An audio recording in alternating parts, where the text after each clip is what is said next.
Қырқын мінсе қыр артылмайтұғын осы бір қырт мақтан деген бір мақтан бар. Сол неге керек? Неге жарайды? Ол ар есті білмейді, намысты білмейді, кең толғау үлкен ой жоқ, не балуандығы жоқ, не батырлығы жоқ, не адамдығы жоқ, не ақылдылығы, арлылығы жоқ. Мойнын бұрық қойып, «Өй, Тәңір-ай, қой шәр, кімнен кім артық дейсің? Кімнің басы кімнің қанжығасында жүр? Немене, ол менің қазаныма ас салып беріп жүр ме? Жоқ әлде мен онан сауын соғып отырмын ба деп бұлғақтап, немесе аяғаным жаным ба? Өй, енесін ұрайын, өліп кетпей неге керек?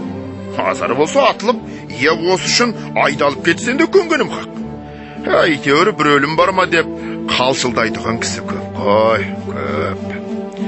Өздерің көріп жүрсіңдер, осы айтқан сөз бойына лайық қазақ көрдіңдер ме? Өлімге шыдайтұғын қазақ көргенім жоқ. Өлімге шыдамаймын деген де қазақ көргенім жоқ. Кеңірдегін ғана көрсетеді-ау, қиылып қала қалайын деп. Егер осы сөз бойына лайық кісі көрінсе, ақылы жоқ болса да, қайратымен ақ кісі айдында тұратығын адам болған ғой. Егер шын айғайды көргенде, кірер жерін табалмайтығын дарақы жұртты осы сөзімен айдындандырамын. Мына кәпірден кісі шошуйтығын екен дегізіп, айдындырайын деп айтып отырған құр домбытпасы болып, босқа қоқиып отырса, соны не дейміз? Не дейміз?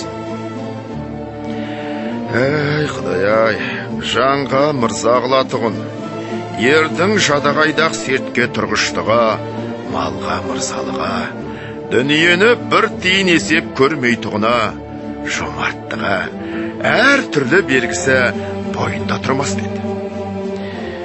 Ұялмас бетке талмас шақ берет деп, көп бұлжыраған арсыз, ұятсыздың бірі дағы.